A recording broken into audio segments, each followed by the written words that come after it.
Another milestone for Mississippi's economy. Governor Reeves announced the state has hit a new record high for non-farm jobs, reaching nearly 1.2 million in July.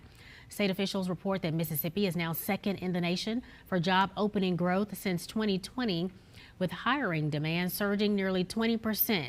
That is well above the U.S. average of minus 9.6%. The governor also highlighted over $85 billion in new private sector investment announced during his tenure, along with the second fastest GDP growth in the country.